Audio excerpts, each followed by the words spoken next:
The trio of young women stepped out into the fresh evening air. The loud music from the bar quickly abated as the door closed behind them. The noise of the dive joint echoed off the street, intermixing with similar sounds from nearby establishments. The temperature was a few degrees cooler than when they'd stepped inside an hour or two before. It was early fall in the south when the nights were still warm but had lost their telltale summer humidity.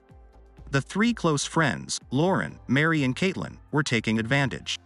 It had been since right before college that they'd all been together, squeezing in those last weeks in August after senior year of high school. After that, the three ladies had split ways to different schools spread across the East Coast. While each one had visited the others, they hadn't found a chance to reunite those short 4 years.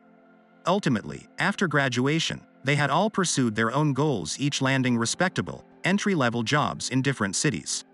More than a few hours apart, it was hard to stay connected, and, nearly a year later, they committed to a reunion trip back home.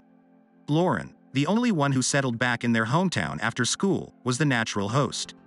She had a small apartment in the city's historic district, easily walkable to several nightlife spots. She'd also been the adult of the three, the steady rudder that kept wild evenings from getting too out of hand. Unsurprisingly, she was also the only one in a serious relationship, now a mere month away from the 1-year mark with her boyfriend. Andrew was a mirror version of herself, responsible, career-focused and attentive. Still, tonight was a girls' night. She'd promised them as much and they all looked the part. The trio had spent the early pregame hours putting their new salaries to work, resulting in enough exposed skin to draw stares, but with an aura of confidence that drove away most college-age males. Both Mary and Caitlin had opted for dresses, excited at the opportunity to be back in the warmer climate of the South. Lauren, on the other hand, elected for a bright pink tank top with a pair of jeans and booties.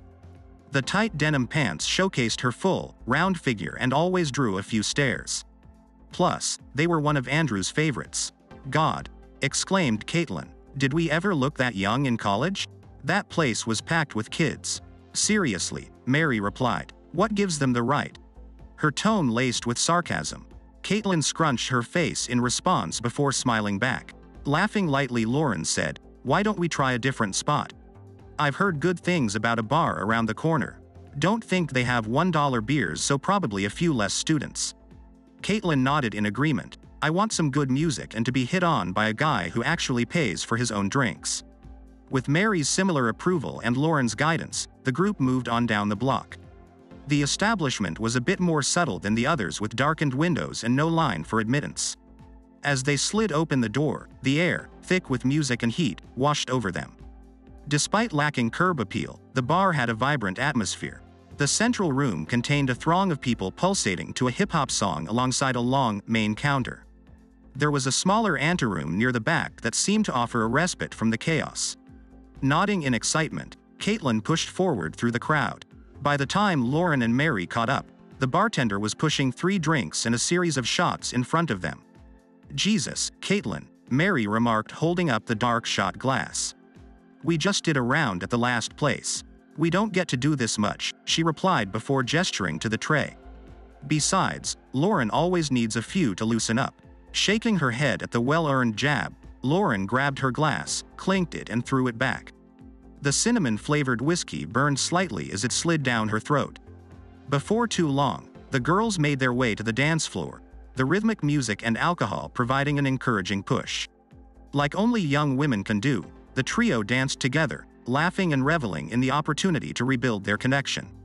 More than once an intrepid young guy attempted to peel one of them off, only to be rebuffed. Eventually the music shifted to a slower, near-romantic song and, capitalizing on the respite, they slid off the floor for a break. Caitlin slid down the narrow hallway towards the restroom and Mary signaled to the main bar before disappearing into the dense crowd. Doubting Mary's chances of returning soon, Lauren made her way into the darker anteroom and discovered a smaller counter. Sliding into an open seat, she leaned against the surface, taking a deep breath from the chaos of packed venue. The adrenaline and alcohol from the evening were starting to catch up with her. She might be young at 23, but she wasn't a freshman in college anymore. This bar was in the far corner of the establishment, affording it not just privacy but an almost perceptible buffer from the noise and heat of the room. Lauren glanced down the counter, trying and failing to catch the bartender's view, before noticing the eyes of a young man who was looking directly at her. While several seats away, she could tell he had dark features, a heavy stubble and, most notably, an unapologetically appraising gaze. They locked eyes for a brief moment before, startled at the connection, she turned away glancing back for Mary or Caitlin. "Hey there," the nearby voice so startling in her ear that Lauren jolted from her seat. Suddenly, she felt a strong set of hands catch her sides and she was looking up into the face of the young man from across the bar. "Apologies if I surprised you," he said apologetically yet with a slight smile. Lauren nodded in appreciation before becoming acutely aware of his arms still holding her up, one hand firmly held against her outer thigh. Shifting back onto her seat, "It's okay," she tried to smile back casually as they disentangled. "Thank you for catching my fall," intending the comment to both express her appreciation and create distance. Whether he didn't understand her meaning or chose to ignore it, he remained directly next to her, his hand lightly on her shoulder. "I'm Alex. I didn't catch your name." Tilting her head in acknowledgement, Lauren. "Nice to meet you," glancing slightly at his hand before giving him a quick appraisal. He was of slender build but clearly toned, his trendy jeans and button-down showcasing his physique. She guessed he was around 6 feet, but her seated position meant she had to look up to engage in conversation. His olive complexion and dark hair hinted of a Mediterranean heritage, yet it was the presumptive air of confidence that exuded from him most strongly. Squeezing her shoulder slightly, "Are you alone, Lauren? I don't think I've seen you here before." Laughing somewhat nervously at the pointed question, "I'm here with some girlfriends who are staying with me." She had hoped the remark would provide an air of security, clearly outlining that she had pre-existing plans. Yet now that she'd said it out loud, she felt exposed and almost vulnerable in his presence. She tried recovering. "It's a girls' night out." Nodding slightly, Alex said, "Away from your boyfriend?" Exhaling an internal sigh of relief, Lauren smiled in agreement. "That's right. His name is Andrew." She felt a bit foolish inserting his name unnecessarily and looked around in search of her friends. "I'm sure they will be here soon." Unfazed, Alex responded, "Well, I'll buy you a drink until they arrive. We can actually become acquainted. Then you girls can go have your fun."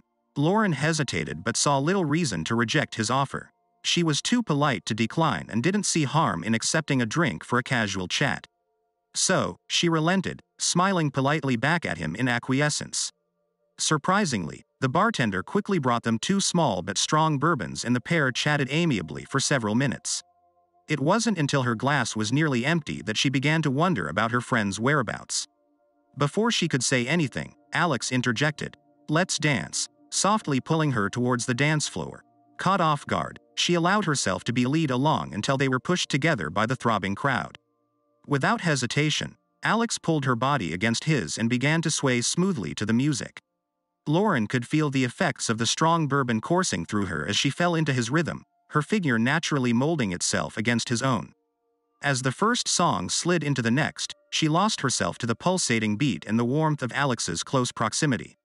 She flinched slightly as she felt his hands descend to her figure. Nonetheless, and for reasons she couldn't quite articulate, she stayed against him as he slowly slid a finger along her waistband, running the sharpness of his nail against her skin. Her breath quickened as it slid just below the edge of her jeans. Suddenly, the song ended and she pulled away instinctually, looking around to ensure no one had seen them. She felt Alex's hand on the small of her back guiding her to the rear bar again. With the wave of his hand, 2 fresh drinks were slid in front of them. How did he do that so fast? The move was impressive but forced Lauren to acknowledge reality. Alex was aggressive and clearly had a singular objective despite her girlfriends and distant boyfriend. His unchecked desire was captivating. She needed to extricate herself from this situation before she lost control. Just as she was getting ready to make an excuse and withdraw, Mary tapped her shoulder. "Hey girl, we've been looking for you." Then looking quizzically at Alex, "And who is this?" Before Lauren could interject, Alex offered an outstretched hand. "Alex. You must be Mary or Caitlin." Before waiting on a response, he pulled Lauren closer to his side. "Lauren and I were just getting to know one another." Mary was silent for a moment before shaking his hand softly and with clear hesitation. Lauren heaved an internal sigh of relief. At times Mary could be an overbearing and judgmental friend, but she needed any lifeline at the moment. As Mary interrogated Alex, Lauren pulled out her phone and flipped a quick text to Andrew. "Hey babe. You free later? Need some time. She hoped using their code language would elicit a quick response. Not to mention that it was true. As she slid her phone away, Mary pulled her aside. What the heck, girl? Her tone clearly both confused and accusatory. Nothing, Lauren responded defensively. I was just waiting for you too. Really? Mary said dubiously, glancing back at Alex. It didn't seem that way. As is to reinforce Mary's very point, Lauren felt Alex's finger slip down further. She briefly closed her eyes. When she opened them, Mary was staring back at her. Don't do anything stupid, Lauren, and she turned back into the crowd. The sound of Lauren's booties on the sidewalk echoed down the street as she walked away from the bar. In the cool evening air, she was nestled against Alex's warm body, his hand firmly gripping her denim-covered figure. Mary and Caitlin hadn't left yet, or at least she didn't think they had. She felt the familiar buzz of her phone and glanced down to see an incoming call from Andrew. Glancing up at Alex, who could clearly see the screen, she hesitated before clicking ignore and dropping it back in her purse. It only took them 15 minutes or so to cover the blocks to Alex's place. Her own apartment wasn't too far past that either. She'd told Alex she'd join for a single drink. As they stepped up the stone steps and entered the row house, she tried to convince herself that she truly meant it. At Alex's direction, Lauren sat on the main living room couch until he made 2 cocktails and joined her. Sitting alongside her, he rested his hand on her thigh and passed her a drink. Lauren took a heavy sip, savoring the strong liquor as it slid down her throat. The pair chatted casually, Alex's hand continuing to rub along her. Finally, lifting the drink out of her hands, Alex placed it on the side table and turned back to her. Without hesitation, he slid his hand through her hair and pulled her lips against his. She could taste the sweet liquor and strong remnant of tobacco. After a few minutes, Alex pulled back and, looking up at Lauren, said, "Come on, let's do it." Lauren was taken aback at the directness of his request. "Alex, I can't. We just met, and I have Andrew." Her face looked hesitant, barely masking the mix of her desire and guilt. Seemingly ignoring her response, he moved his hands downward. Suddenly, Alex's lips were pressed back against hers. His hands along her back, toying with her. With only a brief flick of his fingers, she felt something. She managed a "I need to stop" before relenting again to his touch, the sharp edge of his fingernails running along her back. Lauren gasped at the sudden shock of pleasure that ran through her. For a few seconds, the room disappeared and she reveled in the sensation. Finally, he withdrew and leaned against the couch, locking his eyes with her own. Lauren's gaze followed his abs, her eyes feasted on Alex's figure. He was pretty strong as Andrew's and still growing. Almost unconsciously, she bent down in a move of unacknowledged submission, as her loyalty to Andrew weakened further. Make sure to like this video if you want the next part of the story.